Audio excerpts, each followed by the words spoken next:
આપ જોઈ રહ્યા છો ઝી 24 કલાક. હું છું આપની સાથે મિહિર રાવલ. ફટાફટ ખબરો જોઈએ. આણંદ શહેરના કેટલાક વિસ્તારમાં ભૂકંપ આવ્યો. રાજશીવાલે વિસ્તારમાં આંચકા અનુભવાતા લોકોમાં ભયનો માહોલ. જિલ્લા કલેક્ટરે 8 તાલુકામાંથી મંગાવ્યા રિપોર્ટ.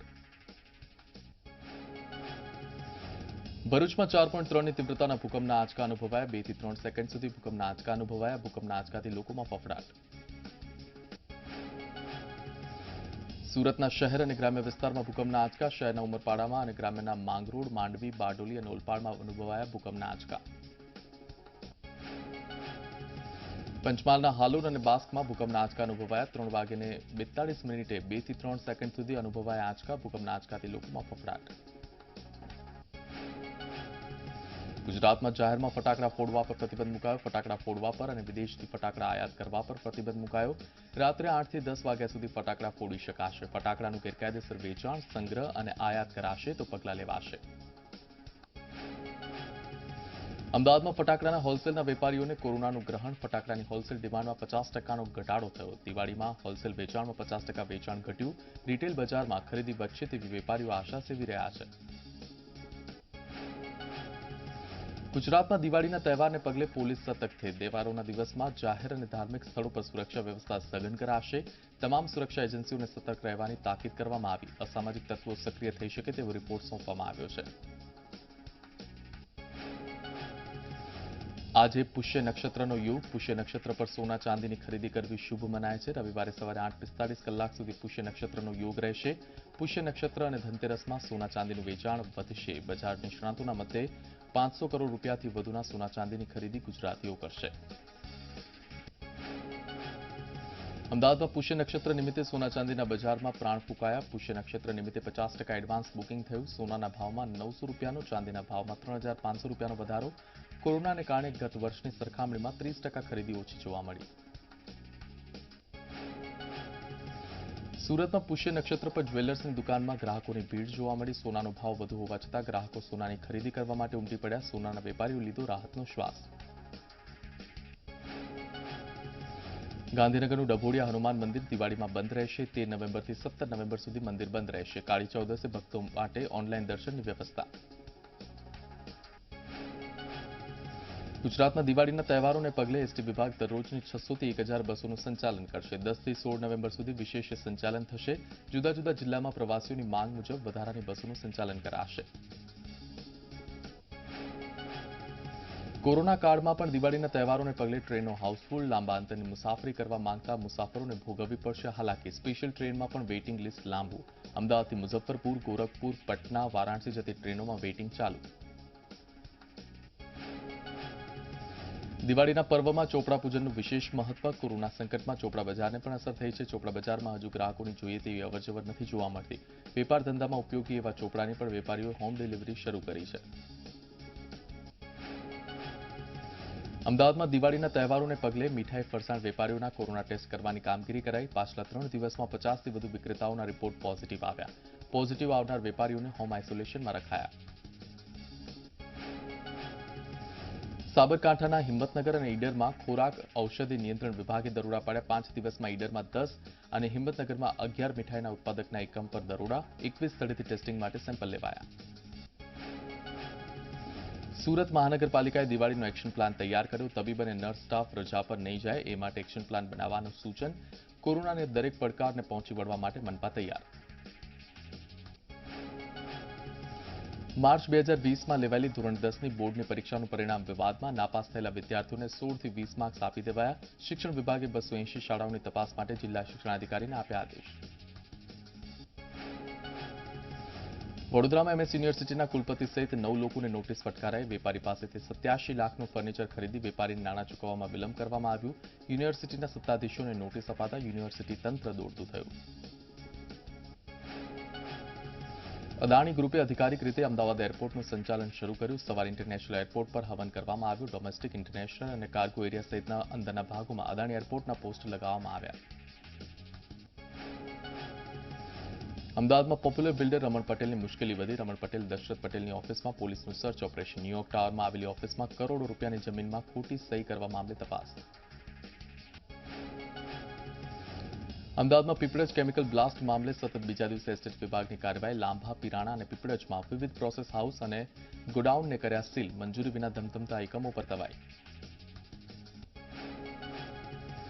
ફાયર સેફટી અંગે મહેસાણાની શાળા કોલેજમાં ઝી 24 કલાકનું રિયાલિટી ચેક શાળા કોલેજમાં ફાયર સેફટીના નિયમોનું થાય છે પાલન એનઓસી અને ફાયર સેફટીના તમામ સાધનો છે સજ્જ અમદાવાદની 542 શાળાઓ પાસે નથી ફાયર એનઓસી હાઈકોર્ટને આપવામાં આવેલા જવાબમાં થયો ખુલાસો અનેક શાળાઓ પાસે ફાયરની સુવિધા અને એનઓસીનો અભાવ ગુજરાતમાં સ્થાનિક સ્વરાજ્યની ચૂંટણીઓ યોજવા માટે ચૂંટણી પંચે અધિકારીઓની નિમણૂક કરી ચૂંટણી અધિકારી અને મદદનીશ ચૂંટણી અધિકારીની મહાનગરપાલિકાના વોર્ડ દીઠ નિમણૂક કરવામાં આવી અમદાવાદ શહેર કોંગ્રેસમાં વિવાદ વચ્ચે કોંગ્રેસ પ્રભારી અમદાવાદમાં અમદાવાદ સંગઠનની પ્રથમ બેઠક અમદાવાદ શહેર કોંગ્રેસમાં ચાલતા વિવાદ અંગે ચર્ચા સામી ચૂંટણીએ ચાલી રહેલા વિવાદનો અંત લાવવા થશે પ્રયાસ મોરબીમાં સટ્ટા બજારના મતે પેટા ચૂંટણીમાં મોરબી બેઠક પર ભાજપની જીત થશે સટ્ટા બજારમાં ભાજપના 75 પૈસા કોંગ્રેસનો ₹1 ભાવ કયા ઉમેદવારને કેટલી લીડ મળશે તેના પર અવઢવ બંને પક્ષના ઉમેદવારોએ કર્યા છે જીતના દાવા ખેડાના ડાકોર નગરપાલિકામાં વહીવટદાર નિમવા મામલે હાઈકોર્ટે વચગાળાનો હુકમ કર્યો કોઈ નાણાકીય વહીવટ નહીં કરવાના હુકમ સાથે હાલના પ્રમુખના હોદ્દા પર યથાવત રખાશે 2 સપ્ટેમ્બરે યોજાઈ હતી પ્રમુખ ઉપપ્રમુખની ચૂંટણી અમદાવાદના બહેરામપુરાના કોર્પોરેટર કમળાબેન ચાવડાએ એએમસીમાં વિપક્ષ નેતાનો ચાર્જ સંભાળ્યો પ્રથમ અનુસૂચિત જાતિના મહિલા વિપક્ષી નેતા કમળાબેન ચાવડા બન્યા પંચમહાલના બાલાસિનોરના ખેડૂતોને સિંચાઈના પાણી માટે નહીં પડે હાલાકી સુજલામ સુફલામ કેનાલમાંથી અંડરગ્રાઉન્ડ પાઇપલાઇનનું જોડાણ કરી ચેકડેમો કરાશે જીવંત બનાસકાંઠામાં વાવ તાલુકાના વાવડી ગામમાંથી પસાર થતી માલસંગ કેનાલમાં ગાબડું પડ્યું કેનાલમાં પાણી છોડતાની સાથે જ ગાબડું પડતા ખેડૂતોમાં રોષની લાગણી નર્મદા વિભાગની બેદરકારી સામે આવી બનાસકાંઠાના પાલનપુર માર્કેટયાર્ડમાં મગફળી ખરીદ કેન્દ્રમાં ખેડૂતો અટવાયા અધિકારીઓ આજે ખેડૂતોનો માલ લેવાની ના પડતા ખેડૂતોમાં રોષ પાલનપુર માર્કેટયાર્ડમાં ખેડૂતોનો હોબાળો સારી મગફળી રિજેક્ટ થતા ખેડૂતોમાં રોષ ખરીદ કેન્દ્ર પર વેપારીઓને ખરાબ મગફળીની ખરીદીનો આક્ષેપ હોબાળો બાદ ખરાબ મગફળી ખરીદ કેન્દ્રની બહાર કઢાઈ ભરૂચ નગર સેવા સદન બહાર વિપક્ષની જનતા સામાન્ય સભા વિપક્ષે સામાન્ય સભા શરૂ કરતા પોલીસે કરી અટકાયત સામાન્ય સભા યોજવા વિપક્ષે આપ્યું હતું અલ્ટિમેટમ વડોદરામાં કોરોના બાદ સરકારની શ્રમિક અન્નપૂર્ણા યોજના બંધ થતા કોંગ્રેસનો વિરોધ કોંગ્રેસે શ્રમિક અન્નપૂર્ણા યોજના શરૂ કરવાની માંગ કરી યોજના બંધ થતા શ્રમિકોને પડી રહી છે હાલાકી આણંદમાં એલઆરડી પુરુષ ઉમેદવારોની ઈચ્છા મૃત્યુની માંગ સાથે કલેક્ટરને આવેદનપત્ર પુરુષ ઉમેદવારો સાથે ભેદભાવનો આક્ષેપ એલઆરડી પુરુષ ઉમેદવારના હિતમાં નિર્ણય લેવાની માંગ પાટણમાં એલઆરડી ભરતીના પુરુષ ઉમેદવારોની ઈચ્છા મૃત્યુની માંગ સામૂહિક ઈચ્છા મૃત્યુની માંગ સાથે કલેક્ટરને આવેદનપત્ર પાઠવ્યું 2018ની એલઆરડી ભરતીમાં અન્યાય થયાનું ઉમેદવારોએ જણાવ્યું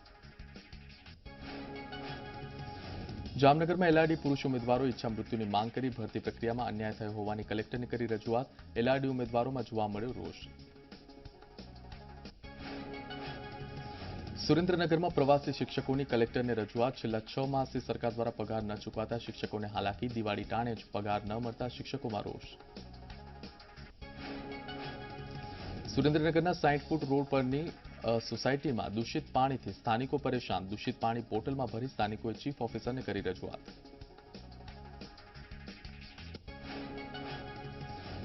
ખેડા જિલ્લા પંચાયતના મચ્છ તળાવનો વિવાદ વકર્યો ઊંચા ભાવે ટેન્ડર મેળવનારને તળાવ નથી ફાળવાયો જિલ્લા વિકાસ અધિકારી જૂના ઇજારદારને ખેતી માટે વધુ સમય ફાળવ્યો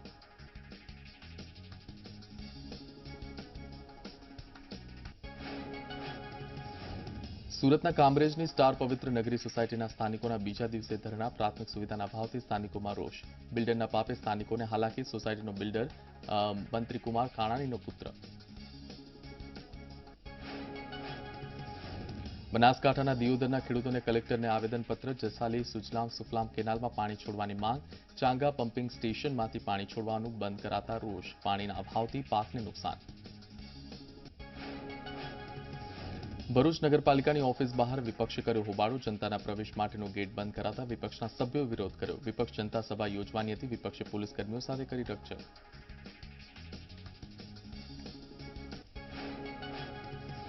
દ્વારકાના ઇસ્કોન ગેટ વિસ્તારમાં રસ્તા પર મસમોટા ખાડા વાહન ચાલકોને અવરજવર કરવામાં પડે છે મુશ્કેલી વરસાદ બંધ થયા બાદ પણ નવા રસ્તા નથી બનાવાયા દિવાળી આવી પરંતુ પંચમહાલમાં નવા રોડ નથી બન્યા. વેજલપુરથી હાલોલ સુધી શામળાજી સ્ટેટ હાઈવેની બિસ્માર હાલત. સરકારે દિવાળી સુધી રોડનું સમારકામ કરવાની આપી હતી ખાતરી. બોટાદમાં રસ્તાની બિસ્માર હાલતથી વાહન ચાલકો પરેશાન. બિસ્માર રસ્તાથી રોડ પર ઉડે છે ધૂળની ડમરીઓ. વાહન ચાલકોને વાહન ચલાવવામાં પડે છે મુશ્કેલી. અમરેલીના સાવરકુંડલા ખાંભાના મુખ્ય માર્ગ પર ગાબડા. 5 કિલોમીટરના રસ્તા પર ઠેર ઠેર ગાબડાથી વાહન ચાલકોને હાલાકી. રોડનું સમારકામ કરવા વાહન ચાલકોની માંગ. સુરતના રસ્તાનું નથી થયું સમારકામ. દિવાળી પહેલા રસ્તા રિપેર થશે તેવું નાયબ મુખ્યમંત્રીએ આપ્યું હતું નિવેદન. નેશનલ હાઈવે 48ને જોડતા નવી પાડી હજીરાને જોડતો માર્ગ હજુ પણ બિસ્માર. ઇસરોએ શ્રીહરિકોટાના સતીશ ધવન સ્પેસ સેન્ટરથી પીએસએલવી C-49 ને 10 સેટેલાઇટ સાથે લોન્ચ કર્યું. લોન્ચ કરાયેલા 10 સેટેલાઇટ પૈકી એક EOS-1 ભારતનું સેટેલાઇટ, જ્યારે કે અન્ય 9 વિદેશી સેટેલાઇટ. સેટેલાઇટની મદદથી દેશની સુરક્ષા માટે સરળતાથી સીમાની દેખરેખ રાખી શકાશે. બિહારમાં ત્રીજા તબક્કા માટેનું મતદાન. કટિહારમાં એક મોટી ઉંમરના વૃદ્ધે પોતાના મતાધિકારનો ઉપયોગ કર્યો. વૃદ્ધ ચાલી ન શકતા હોવાથી તેમને ખાટલા પર મતદાન કેન્દ્ર લઈ જવાયા. મહારાષ્ટ્રમાં શિવસેના નેતા સંજય રાઉતનું બિહારમાં ચૂંટણીને પગલે નિવેદન. કહ્યું, નીતિશ કુમાર પોતાની પારી રમી ચૂક્યા. જો કોઈ નેતા કહે કે અમારી અંતિમ ચૂંટણી છે તો તેમને સન્માન સાથે વિદાય આપવી જોઈએ. બિહારની જનતા તેમને રિટાયર કરી દેશે. આઈઆઈટી દિલ્હીના દીક્ષાંત સમારોહમાં પીએમ મોદીનું સંબોધન. કહ્યું, કોરોના મહામારીના સમયમાં ગ્લોબલાઇઝેશનની સાથે સેલ્ફ રિલાયન્સ હોવું જરૂરી. સાથે જ કહ્યું, ભારત પોતાના યુવાઓને ઇઝ ઓફ ડુઇંગ બિઝનેસ આપવા માટે પ્રતિબદ્ધ. જમ્મુ કાશ્મીરમાં પાકિસ્તાને કર્યું સીઝફાયરનું ઉલ્લંઘન. પૂંછ સેક્ટરના મનકોટ વિસ્તારમાં પાકિસ્તાને કર્યું સીઝફાયરનું ઉલ્લંઘન. સેનાના જવાનોએ પાકિસ્તાનને આપ્યો જડબાતોડ જવાબ. પાકિસ્તાનમાં આવેલા કરતારપુર સાહિબના સંચાલન અને જાળવણીની જવાબદારી બિન શેખને અપાતા ભારતે પાકિસ્તાનને પાઠવ્યો કડક સંદેશ. ભારતીય વિદેશ મંત્રાલયે પાકિસ્તાન હાઈ કમિશનના પ્રમુખને પાઠવ્યું સમન્સ. પાકિસ્તાન કરતારપુર ગુરુદ્વારાનું મેનેજમેન્ટ બિન શીખ સમુદાયને અપાતા વિવાદ સર્જાયો. કેન્દ્રીય માર્ગ પરિવહન મંત્રી નીતિન ગડકરી સુપ્રીમ કોર્ટના ચીફ જસ્ટિસ સામે પ્રેઝન્ટેશન રજૂ કરશે. પ્રેઝન્ટેશન દરમિયાન દિલ્હીમાં પ્રદૂષણને રોકવા માટેના પગલાંની માહિતી આપશે. મળેલી માહિતી મુજબ ગડકરી દિલ્હી એનસીઆરમાં ઇલેક્ટ્રિક વાહનો લાવવાની રૂપરેખા પ્રસ્તુત કરી શકે. દિલ્હીના પ્રદૂષણના સ્તર ઘટવાનું નામ નથી લઈ રહ્યું. વધતા જતા પ્રદૂષણને કારણે શહેરના અનેક વિસ્તારોમાં સ્મોગની ચાદર. સ્મોગને કારણે વિઝિબિલિટીમાં ઘટાડો થતા વાહન ચાલકોને ભારે પરેશાની. સ્મોગને કાબૂમાં લેવા કેટલાક વિસ્તારોમાં એન્ટી સ્મોગ ગન્સ તૈયાર કરી દેવાઈ. ઉત્તર પ્રદેશના દેવરિયામાં પુત્રી સાથે છેડતી કરનાર આરોપીઓએ યુવતીના પિતાને માર માર્યો. યુવતીના પિતાએ આરોપીઓ સામે કરી હતી પોલીસ ફરિયાદ. યુવતીના પિતાને ઢોરમાર મારી મોતને ઘાટ ઉતાર્યા. પોલીસે 2 આરોપીઓની કરી ધરપકડ. વોટ્સએપ પરથી હવે રૂપિયા ટ્રાન્સફર કરી શકાશે. નેશનલ પેમેન્ટ કોર્પોરેશન ઓફ ઇન્ડિયાએ વોટ્સએપને UPI based payment system launch કરવાની મંજૂરી આપી. યુઝર્સને આ સેવા માટે કોઈપણ જાતનો ચાર્જ નહીં લાગે. પેમેન્ટ ઓપ્શનમાં બેંક સિલેક્ટ કરી તેને એક્ટિવેટ કરી શકાશે. રામ જન્મભૂમિ અયોધ્યામાં ભવ્ય દીપોત્સવ યોજાશે. દીપોત્સવ કાર્યક્રમ દરમિયાન અલગ અલગ કાર્યક્રમ યોજાશે. અયોધ્યા નગરીને 5,51,000 દીવાથી ઝળહળતી કરાશે. મહામારીને કારણે અયોધ્યામાં પહેલીવાર વર્ચ્યુઅલ રીતે દીપ પ્રજ્વલિત કરવાની વ્યવસ્થા ગોઠવવામાં આવશે.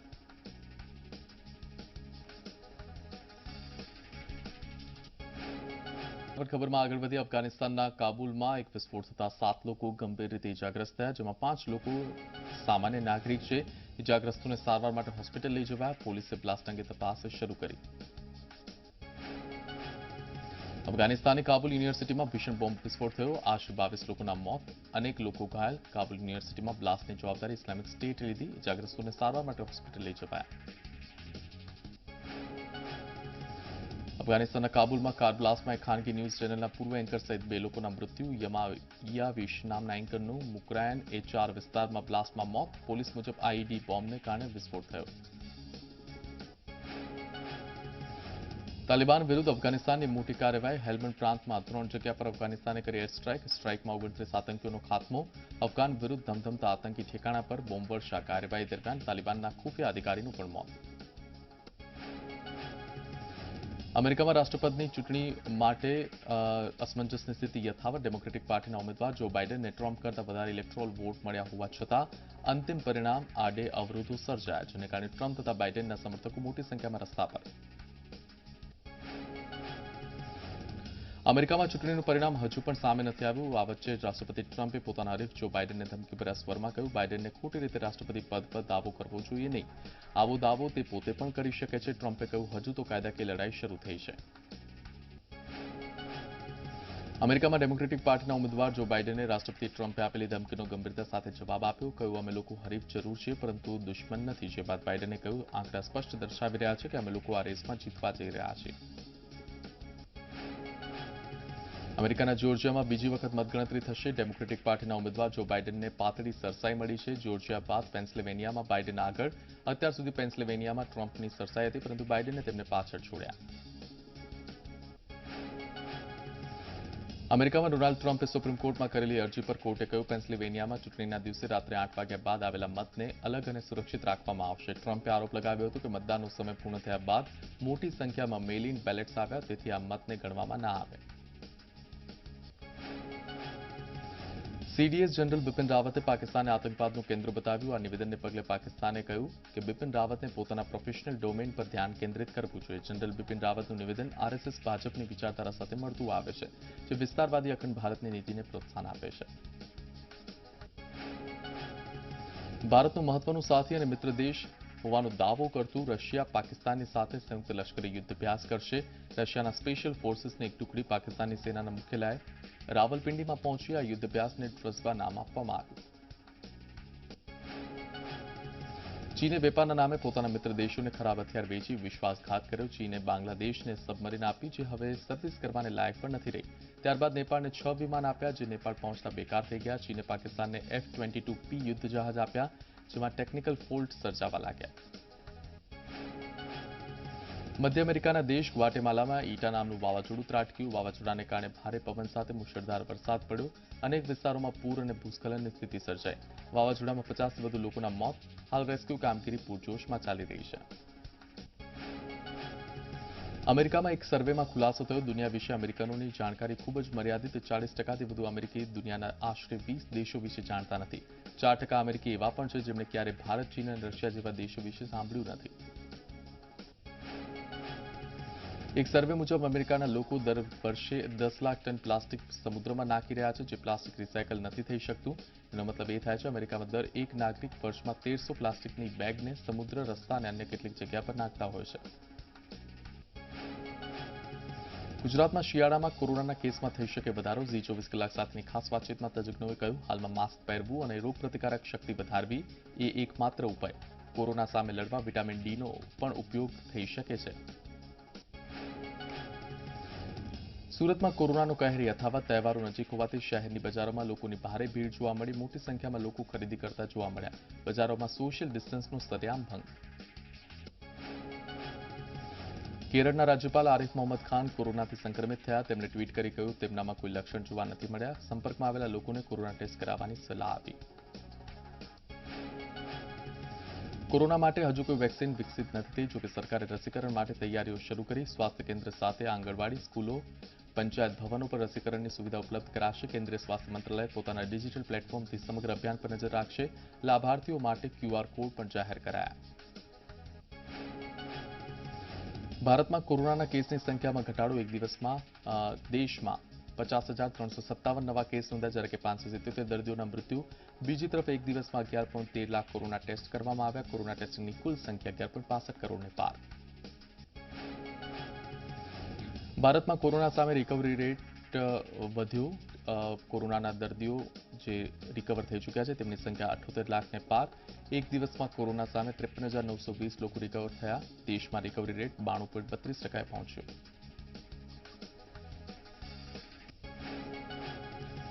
થોડી વારમાં 6 વાગ્યાના સમાચાર આપ જોતા રહો ગુજરાતની નંબર 1 ન્યૂઝ ચેનલ ઝી 24.